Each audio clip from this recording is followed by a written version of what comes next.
Hello, I'm Lou Brown and you're watching A News. Let's take a look at today's top stories.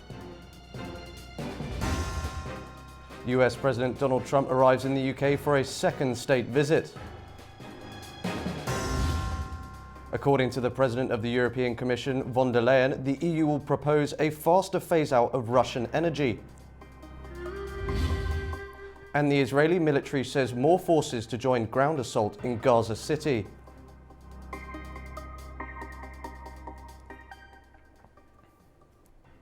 Now, US President Donald Trump's state visit to Britain will feature a royal welcome at Windsor Castle with a gun salute today. A multi-billion-dollar US-UK technology pact worth more than $40 billion has already been unveiled. Landing at London's Stansted Airport in Essex Tuesday night, US President Donald Trump and First Lady Melania were greeted by Foreign Secretary Yvette Cooper and Viscount Henry Hood on behalf of King Charles. It's Trump's second state visit to the UK, and they were both flown by helicopter to Winfield House, the US ambassador's residence. Trump said the main purpose of his visit is to strengthen personal and political ties with Britain. Wednesday will be a full day of royal pageantry and political talks at Windsor Castle, where he'll be welcomed with a gun salute, military inspection and a ceremonial carriage procession. He'll be joined by senior royals, including Prince William and Princess Catherine. Already the two nations have announced a tech prosperity deal, a sweeping technology pact covering artificial intelligence, quantum computing and civil nuclear energy. US tech giants, led by Microsoft, pledged $42 billion in new UK investments. Britain said the agreement will support economic growth, scientific research and energy security across both countries. Under the announced deals, chipmaker Nvidia will deploy 120,000 graphics processors across Britain, its largest European rollout, including 60,000 Grace Blackwell Ultra chips with UK-based N-Scale. The partnership with Microsoft and OpenAI's Stargate project will help build the UK's largest AI supercomputer in Loughton, northeast London. Prime Minister Keir Starmer hailed the pact as a chance to shape the future for millions of people, while positioning the UK as a hub for US-style light-touch regulation in emerging technologies. The visit is a renewal of a special relationship that Starmer is keen to champion. Staying in Europe, the European Commission will propose accelerating the phase-out of Russian fossil fuel imports. President Ursula von der Leyen made the announcement on Tuesday after a call with US President Trump on boosting pressure against Moscow. The EU had planned to end purchases of Russian oil and gas by 2028, but Washington is urging swifter action. Trump has called on Europe to impose tariffs on India and China, the biggest buyers of Russian oil. Von der Leyen said both sides would step up coordination to increase the economic cost of Russia's war in Ukraine.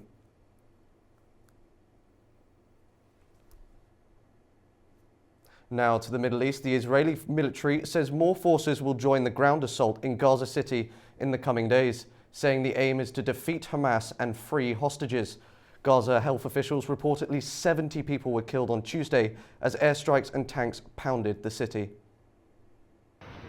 Footage released by the Israeli army on Tuesday is said to show military vehicles advancing through Gaza City as Israel launched a long-threatened ground operation to take control over the Strip's main city. The army declared Gaza is burning as Palestinians described the most intense bombardment they had faced in 2 years of war. Defense Minister Israel Katz wrote on X that soldiers were fighting bravely to create the conditions for the release of the hostages and the defeat of Hamas. Tonight, in accordance with the directive of the political leadership, we launched the next stage of the major operation. The objective of the operation is the return of the hostages and the defeat of Hamas in Gaza City. Israeli defense forces began tonight an assault towards the core of Gaza City. At present, 3 divisions are operating in Gaza City: Division 98, Division 162, and in the coming days, Division 36 will also join the campaign. An Israel Defense Forces official said ground troops were moving deeper into Gaza City, with up to 3,000 Hamas fighters expected to be confronted in the days ahead. We are concentrating offensive efforts in Gaza City, which will continue as long as necessary according to a structured and evolving plan, until the war objectives are achieved. Defrin said Israeli airstrikes had already struck dozens of high-rise buildings used by Hamas for surveillance and attacks. He added that more than 350,000 residents had fled Gaza City and that humanitarian aid would continue to flow north, in line with international law, stressing there would be no situation of starvation in the Gaza Strip. On Tuesday, Gaza's health ministry reported at least 75 Palestinians were killed, most of them in Gaza City. Witnesses describe bodies trapped under rubble after overnight strikes destroyed 2 multi-story buildings. The offensive comes despite warnings from European governments of possible sanctions and unease within parts of Israel's own security establishment. US President Donald Trump says he backs the operation, warning Hamas would have hell to pay if it used hostages as human shields. Prime Minister Benjamin Netanyahu says Trump has invited him to Washington in 2 weeks, after both leaders' speeches at the United Nations General Assembly at the end of the month. Remaining on the subject, on Tuesday, UN Secretary General Antonio Guterres described the situation in Gaza as horrendous, calling the war in the Palestinian enclave, quote, morally, politically and legally intolerable. He added that he is ready to meet with Israeli Prime Minister Benjamin Netanyahu and US President Donald Trump at the UN next week. What happens in Gaza today is horrendous. We are seeing massive destruction of neighborhoods, now the systematic destruction of Gaza City. We are seeing massive killing of civilians in a way that I do not remember in any conflict since I am Secretary General. And we are seeing dramatic obstacles to the distribution of humanitarian aid. At a certain moment, it completely stopped. Looking at Israel, protesters in Jerusalem continue to take to the streets to condemn the country's operation in Gaza and to demand the release of hostages. Tuesday's demonstrations took place near the residence of Prime Minister Benjamin Netanyahu, while the Israeli Defense Forces continue to expand operations against Hamas fighters in Gaza City. Hundreds of protesters demonstrated in Jerusalem on Tuesday, demanding an end to Israel's military operations in Gaza and the release of all hostages. This time they took to the streets near the residence of Prime Minister Benjamin Netanyahu. We are demonstrating here in order to convince our crooked government to stop the war and release the hostages. Very simple. And also to release our country from a crooked regime that is destroying the country, although they don't have a majority in the public. The protests took place as Israel began its ground operation in Gaza City. While Israeli officials declared that Gaza is burning, Palestinians in the city said they were experiencing the most intense bombardment of the past 2 years. The problem is that he is in power, and he got into power by democratic means, making an agreement with very, very extreme parties.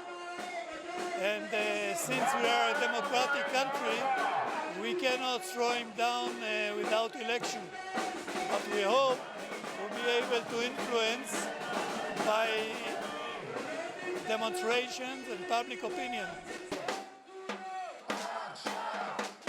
Families of the hostages are concerned that the expansion of the operation could put their loved ones at risk and complicate any agreement that might secure their swift release.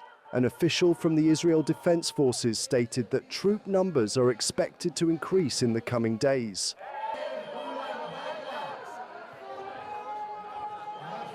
The IDF believes there are still around 3,000 Hamas fighters in the city, and the military says plans are in place to confront them.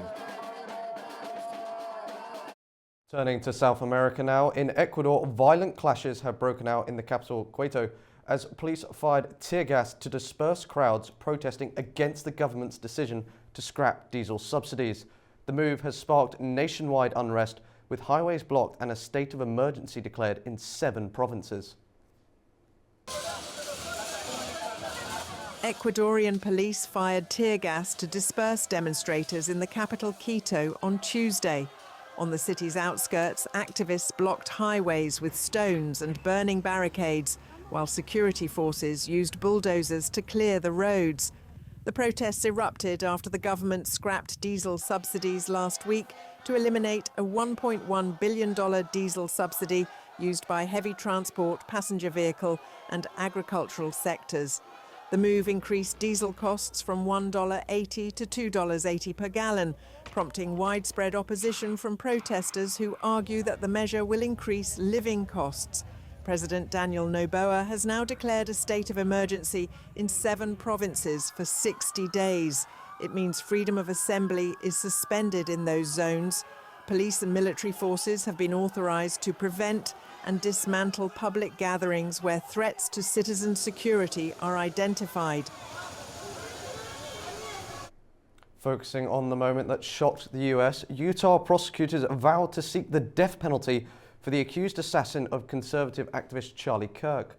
They also revealed new details of the case, including text messages in which Tyler Robinson was alleged to have privately confessed to the fatal shooting.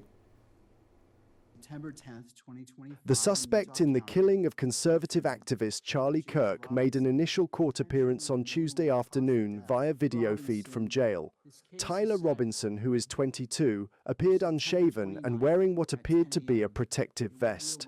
He remained expressionless but appeared to be listening attentively as the judge went through the charges. He spoke only once when asked to state his name. Utah prosecutors said they will seek the death penalty for the suspect in conservative activist Charlie Kirk's assassination. I am filing a notice of intent to seek the death penalty. I do not take this decision lightly, and it is a decision I have made independently as county attorney, based solely on the available evidence and circumstances and nature of the crime.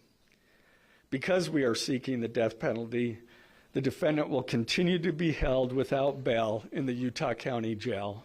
Utah court revealed some of the evidence against him, including alleged text messages in which he appeared to confess to the crime, allegedly saying he shot Kirk because he had had enough of his hatred. The charging document says Robinson intentionally targeted Kirk because of Robinson's belief or perception regarding Charlie Kirk's political expression.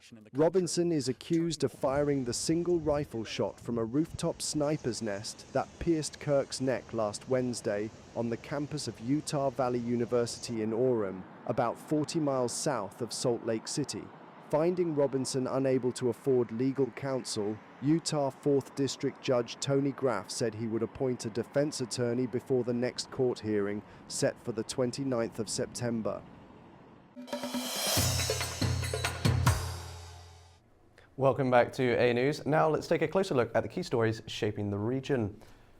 Now, Afghanistan is facing what the United Nations calls a triple crisis: a surge of returnees, worsening climate disasters, and deep cuts to foreign aid. Aid groups warn they are being forced to make difficult choices on where to prioritize aid, leaving millions without support. Our correspondent Tamim Bahis has more from Kabul. At the border crossings with Iran and Pakistan, thousands of Afghans are arriving home each day. This year alone, nearly 2 million people have returned, many forcibly expelled under new crackdowns in both countries.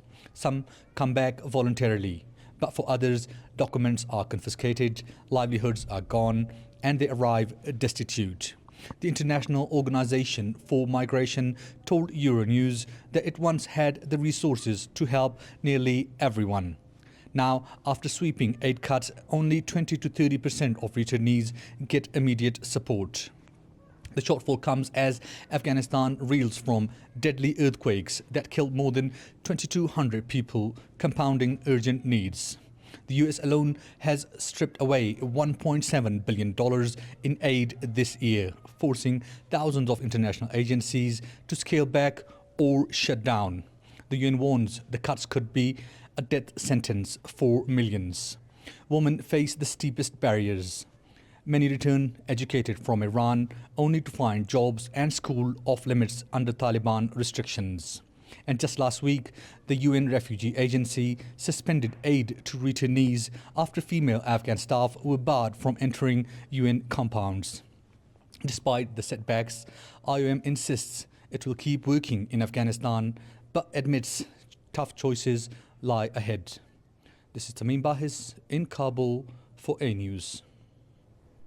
Turkey has welcomed a new peace roadmap for southern Syria's Suwaida province, unveiled by Damascus, Amman and Washington.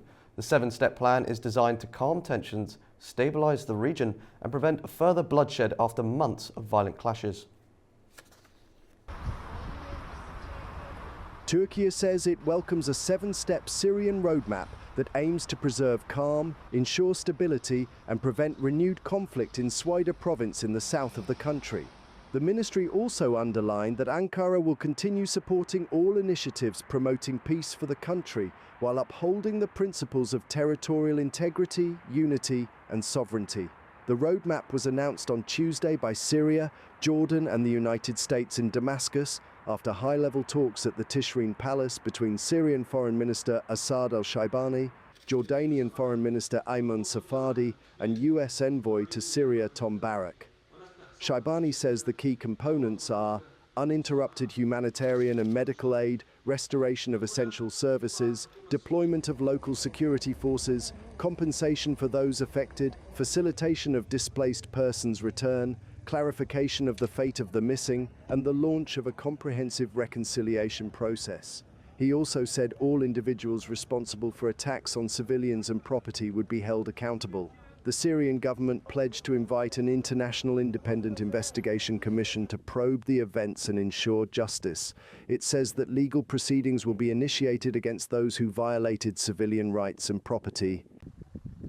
Security forces under Syria's Interior Ministry will be stationed along the Suwaida-Damascus road while civilian fighters are to withdraw from the area. Trained police will operate under the Amman Agreement framework. Damascus, with Jordan and US backing, will also continue humanitarian and medical deliveries through the United Nations and international partners, alongside plans to rebuild damaged villages with contributions from Amman and Washington. Jordan's Foreign Minister Ayman Safadi stressed that the agreement works within the framework of Syria's unity and stability. He said Syria must stabilize, recover and rebuild after years of destruction, adding that security in southern Syria directly affects Jordan's own security and stability. US Envoy Tom Barrack, speaking on behalf of President Donald Trump and the Secretary of State, acknowledged that the process would face many challenges. He emphasized that building confidence will be a slow and fragile task that can easily be lost, warning that setbacks are likely along the way. The crisis in Suwaida began on the 13th of July with clashes between Bedouin Arab tribes and Druze armed groups, later escalating into deadly confrontations with Syrian security forces. More than 160 lives were lost during the clashes, according to the Syrian Network for Human Rights reports. A ceasefire has been in place since the 19th of July. Now, Sky News Arabia says Syria and Israel will hold a security meeting in Baku on Thursday, and today they are set for trilateral talks in London with US Envoy Tom Barrack. Axios reports Israel has offered Damascus a new security plan based on the 1979 Egypt Treaty, proposing demilitarized zones, an expanded buffer zone and a no-fly zone. In return, Israel suggests a phased withdrawal from Syrian territory while keeping a position on Mount Hermon. If confirmed, the meeting in Baku would mark the third round of trilateral talks in recent weeks. Looking at regional ties with America, US President Donald Trump posted a photo on his Truth Social account showing his 8th of August meeting in Washington with Azerbaijani President Ilham Aliyev and Armenian Prime Minister Nikol Pashinyan. Trump described the meeting as an honor, saying it allowed him to help resolve the conflict between Azerbaijan and Armenia while building friendships with both leaders. He added that ties forged would be, quote, an enduring friendship for the United States. Pashinyan responded to Trump's post, thanking him for facilitating the historic agreement with Azerbaijan, reaffirming his commitment to advancing peace. The Washington summit resulted in a 7-point joint declaration, including agreement on the Zangezur corridor, dubbed the Trump route, to boost regional communications. Azerbaijan, it's really... Staying in the region, Azerbaijan and the United Arab Emirates have signed a declaration on comprehensive strategic cooperation. The two presidents, Ilham Aliyev and Mohammed bin Zayed Al Nahyan, highlighted growing collaboration in energy, trade, transport and renewables. Relations of Azerbaijan and United Arab Emirates are built on a foundation of brotherhood and friendship, and they are developing very successfully. President of Azerbaijan, Ilham Aliyev, said this in an expanded meeting with President of the United Arab Emirates, Sheikh Mohammed bin Zayed Al Nahyan. Biz her zaman beynəlxalq təşkilatlarda birbirimizin yanındayıq, birbirimizi dəstəkləyirik. We always stand by each other in international organizations. We support each other. We are very pleased with the recent mutual investments. Cooperation in the oil and gas sector is deepening. Bugün imzalanmış sənədlər arasında nəqliyyat sektorundakı əməkdaşlıq böyük perspektivə malikdir. Among the documents signed today, cooperation in the transport sector has great prospects. We are particularly grateful to your country and your country's companies for providing us with great support in the development of renewable energy in Azerbaijan. Bizə çox böyük dəstək vermişdilər. Birləşmiş Ərəb Əmirliklərinin şirkətləri burada bizim strateji tərəfdaşlarımızdır. The companies of the United Arab Emirates are our strategic partners here, the main investors, and the construction and investment in the first solar power plant commissioned in Azerbaijan were made possible thanks to your country's support for us. Bizə olan dəstəyi nəticəsində mümkün olmuşdur. President of the United Arab Emirates, Sheikh Mohammed bin Zayed Al Nahyan, marked that trade turnover between UAE and Azerbaijan, especially in the non-oil sector, increased to $2.24 billion in 2024. In July, our countries signed an agreement on comprehensive economic cooperation. This document has given a new impetus to our economic relations. Inshallah, it will have a great impact on achieving our common economic goals. We in the United Arab Emirates are interested in continuing to expand this cooperation, particularly in development, the economy, renewable energy, food security, culture, and other important areas, as these sectors promise great results for our future. Mr. President, we have a special and strong interest in strengthening and expanding our bilateral relations with your friendly country, and we wish to elevate them to a higher level. We are constantly seeking new opportunities for cooperation that will benefit both sides and contribute to sustainable development. President bin Zayed also mentioned UAE's readiness to provide all possible support for the establishment of peace and security in the Caucasus region. The meeting was followed by a ceremony to exchange documents signed between the Republic of Azerbaijan and the United Arab Emirates. Later, we will discuss the perspectives of Azerbaijani-UAE relations with Ahmad Al-Lili, Director of Caucasus Policy Analysis Center from Baku. Now, the European Commission is weighing sanctions against Georgia's leadership and may suspend the country's visa-free travel agreement with the bloc. EU spokesperson Anita Hipper told reporters that Brussels had already reduced political engagement and halted financial aid to the Georgian government, while stepping up support for civil society. She added that measures under consideration include sanctions and the suspension of visa-free travel. Relations between the EU and Georgia have deteriorated since the bloc accused Tbilisi of, quote, backsliding on democratic principles. Thank you. Moving to regional issues, tensions have resurfaced between Georgia and Ukraine after Tbilisi announced the detention of 2 Ukrainian citizens in connection with an explosives case. Georgia's Prime Minister, Irakli Kobakidze, has accused Ukraine's security services of involvement. Our correspondent has the details. Georgia's Prime Minister, Irakli Kobakidze, has made strong accusations against Ukraine's security services following the discovery of explosives allegedly smuggled into the country. Speaking to journalists, Qobakhidze said a person involved in the case had confirmed the explosives were imported on the instructions of Ukrainian special services, calling the incident very regrettable. He also linked the case to previous statements by Ukrainian officials who had expressed hopes of opening a second front in Georgia, but stressed that Tbilisi continues to maintain what he called a unilateral friendship regime with Ukraine in light of its ongoing war. The State Security Service of Georgia and the Ministry of Internal Affairs have confirmed that 2 Ukrainian citizens were detained in connection with the incident. According to the authorities, a Mercedes-Benz truck with Ukrainian license plates entered Georgia on September 10 through the Sarpi checkpoint, having traveled via Romania and Bulgaria. Upon inspection, officials say that they discovered 2.4 kilograms of the explosive substance hexogen hidden in concealed compartments. The agency added that materials indicated the explosive's final destination was Tbilisi, specifically a residential building in the Avlabari district. The Ukrainian government has not yet issued a public response to the Georgian allegations, and international observers are watching the developments closely. Relations between Tbilisi and Kiev, traditionally friendly, have faced strains in recent years, particularly against the backdrop of Russia's full-scale invasion in Ukraine. It's Nini Nikolaishvili reporting from Tbilisi, A News.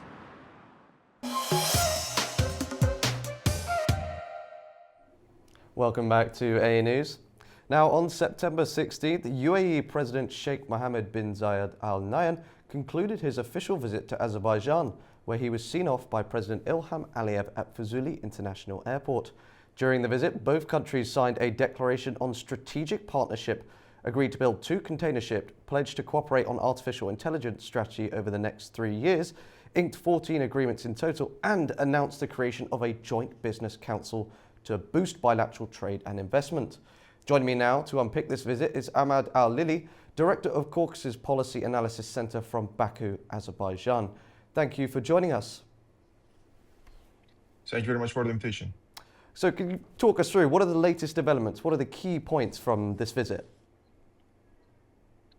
I mean, it's very important. I believe that the key takeout is United Arab Emirates and most of the players from the Middle East, they want to increase their foothold in South Caucasus. And of course, Azerbaijan and other South Caucasus nations, they would love to have more extensive relations with Middle Eastern countries.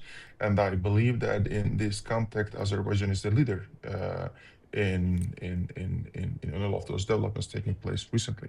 We have witnessed that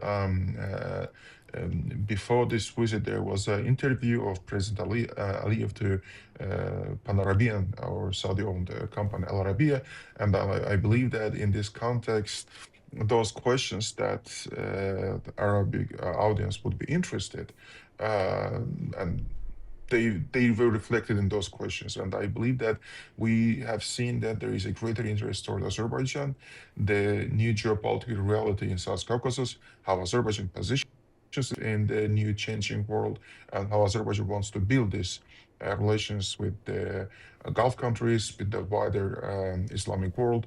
And of course, like that, what Azerbaijan is doing between Israel and Turkey, Israel, Syria, and those activities that Azerbaijan is planning to carry out in Syria, all of those issues, they are getting attention from the powerful countries of the Middle East, and I believe that this meeting is part of those developments. Now, beyond the good semantics of what are the good developments, what could be the tangible outcomes of this? So we mentioned 2 shipping containers, for instance, but for both sides, for both countries, what could they stand to gain, and what could be the major challenges? Well, first of all, I believe that we are seeing the development taking place in the Middle East. Usually when European countries, United States, Russia, they want a platform where they can meet for peace building, they choose Gulf countries. But when there is a conflict in the Middle East, which regions they should choose.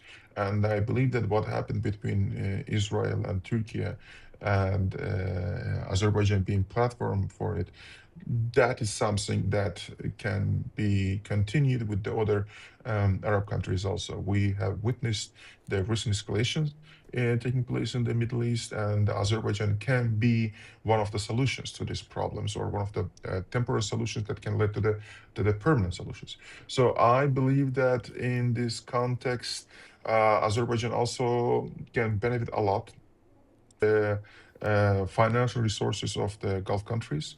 There are quite many projects that Azerbaijan can implement together with the European Union, China, Central Asia. Financing of those projects can bring benefit to everyone, basically. It's going to be quite important development for Azerbaijan, for European Union, for Central Asia, for China, and of course, as investors, I believe that United Arab Emirates and other Gulf countries can get a lot from this cooperation. We have seen that there was a huge number of the number of the delegations. It was quite considerable number of the people attended these meetings, and I believe that this is part of the vision that Azerbaijan and United Arab Emirates share. They understand that there can be cooperation on security issues, on economical issues, and in this changing, uncertain international world order, getting together, understanding each other, and building new bridges is very important. So Azerbaijan, like you say there, is in an important strategic position to both the region and the world when it comes to Israel. And you alluded to Israel there, and yesterday we had an interesting discussion on their news about the future of the conflict in Gaza. Now, could Azerbaijan and the UAE be discussing Israel? Could that have been one of the most important talking points at this meeting? Yeah, of course. Azerbaijan is one of those countries that fully supports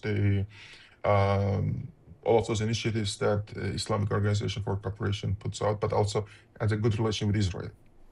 So I believe that this is a resource that everybody wants to use. Azerbaijan and Israel has certain cultural bonds, and in the past there used to be quite many like the diaspora relations, and I believe that these relations are continuing right now also. But this is a resource that can help to de-escalate the situation in the Middle East also. And we see that this is not the time of the big powers playing the role of the mediator. We are witnessing the rise of the mid powers, and Azerbaijan is part of the picture. And Azerbaijan can be a platform where all of those problems can be discussed. And of course, if there is, and once President Aliyev said, if there is a request to Azerbaijan, Azerbaijan can play even more active role by proposing certain proposals, because Azerbaijan knows, Azerbaijan has deep cultural, strategic, military cooperation with Israel. At the same time, the historical, religious bonds with the Middle Eastern countries. This is something Azerbaijan can do, and I believe that Azerbaijan is ready to do if there is if both sides are willing to see Azerbaijan playing this role. Azerbaijan's President Ilham Aliyev said the words, and I quote, "stand by each other" when he referred to the UAE. Now, could this pose a challenge with relations with the West as well as the East? Is this Azerbaijan aligning itself more with the Gulf? Are there any things we should watch out for here in power dynamics, relations? No, aligning with itself with somebody is quite a strong word for Azerbaijan foreign policy, frankly speaking. Azerbaijan saw that it is multilateral foreign policy is quite beneficial. So that's why Azerbaijan wants to be aligned with everyone. So Azerbaijan is not picking up a certain group of countries and aligns itself with that one. Like a month ago, we have witnessed what happened in the Oval Office in Washington, and it's quite an important moment in the history of the region. But after a couple of weeks, we saw that Azerbaijan President Aliyev attended events in China, right? So it shows that Azerbaijan's foreign policy is quite multivectoral, and it's open to cooperation with everyone. And in this context, of course, like the building strong ties with the United Arab Emirates and other Gulf countries is quite an important part of this picture. The thing is, for the years, Azerbaijan foreign policy was quite, it was exclusively about Armenia-Azerbaijan relations, about Armenia-Azerbaijan conflict. Now, with the Armenia-Azerbaijan conflict in the past, Azerbaijan is looking for the new horizons. Azerbaijan is looking for the new, to build more broader cooperation with the rest of the world. So in this context, we are seeing that President Aliyev, Azerbaijan diplomacy, there is an active engagement with Central Asia, active engagement with China, active engagement with the European Union, with the United States. And of course, like in this context, we are witnessing that Azerbaijan is willing to develop its relations with the Gulf countries also. And lastly, let's look at this from the Emirati perspective. What's their interest in the South Caucasus region? What do they stand to benefit? Well, I believe that, again, going back to the interview of President Aliyev to the journalist of Al Arabiya, we see that the Gulf countries, they are closely watching developments taking place in Azerbaijan. Azerbaijan can be very instrumental in Gulf countries' relations, not only with Israel, but also with Iran. We saw how the relation with Iran developed in the recent years, right? 2 years ago, there was attack to Azerbaijani embassy, and now there is a new president in Iran, ethnic Azerbaijani, and the relations between Tehran and Azerbaijan it has quite a different dynamics compared to the 1.5 and 2 years ago. So in this context, can Azerbaijan be also a platform assisting Iran's relations with the Gulf countries, and trying to explain certain nuances dealing with Iran to the Gulf countries, and vice versa. So I believe in this context, it's quite a good opportunity which Gulf countries can use also. But there is economic perspectives also. We know that there is a quite big financial resources in the Gulf countries, and they are constantly looking for the investment opportunities. And in this context, there's those projects that Azerbaijan proposes, those big projects to connect Central Asia to European Union, to United States, those projects that Azerbaijan wants to implement with China, Pakistan, Afghanistan, being part of this project, as investors, it might be huge gain for the Gulf countries also. Well, I want to thank you for taking time out of your day to speak with us today. Your insights are greatly appreciated, and I hope to have you again on soon. Thank you. You're up to date with the world news for the hour. Thank you for watching, and stay tuned to A News.